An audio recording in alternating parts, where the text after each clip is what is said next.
Alors on appelle I le milieu de deux points A et B, ou du segment AB. Voilà, on a cette caractérisation vectorielle. Par définition, AB égale 2AI. Ça dit bien la direction, le sens et la longueur qui est double. C'est équivalent à AI égale IB. Alors ça, on le voit en disant par exemple que AB, c'est AI plus IB avec châle. Et puis on enlève AI de chaque côté. Il va rester IB égale AI, ou AI égale IB.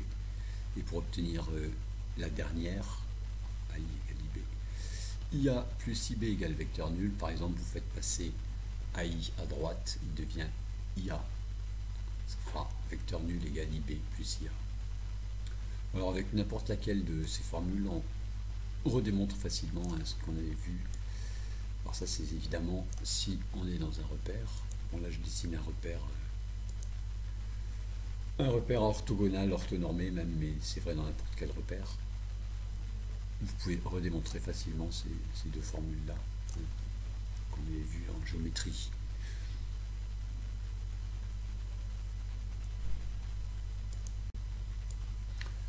On a cette propriété relative au milieu qui permet de simplifier une écriture du genre MA plus MB. Alors pourquoi ça fait deux MI? Graphiquement, MA c'est MI plus IA, MB c'est MI plus IB, puis IA plus IB vaut vecteur nul. Bon, on peut écrire la preuve, c'est ça, on écrit deux fois châle, puis on change l'ordre de ces deux vecteurs, puis on obtient 2MI plus ceci qui est vecteur nul. Voilà, bon, on retrouve ici la règle qui avait été vue lorsqu'on ajoutait des vecteurs. C'est là, le point I ici, c'est le centre du parallélogramme qu'on avait tracé.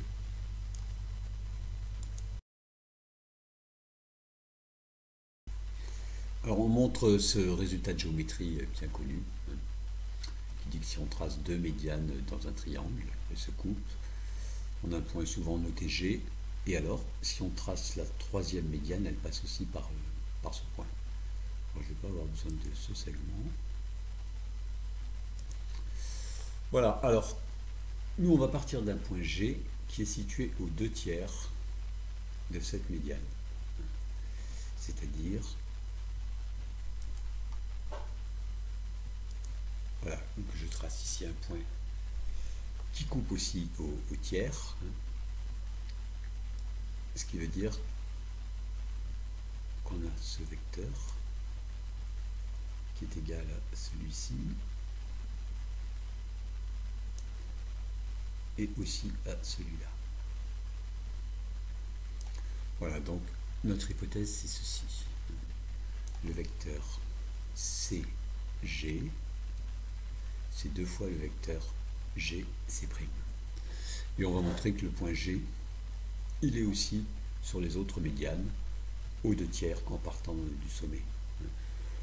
Bon, on va le montrer pour la médiane A', ce serait pareil pour l'autre. Alors B' est le milieu, on ne va rien écrire, B' est le milieu de A et C, ce qui peut s'écrire comme ceci, l'égalité de ces deux vecteurs, comme on l'a vu juste au-dessus. Et d'après le théorème des milieux, ici on a des milieux, donc le vecteur C'A', il est aussi égal à ces deux vecteurs bleus.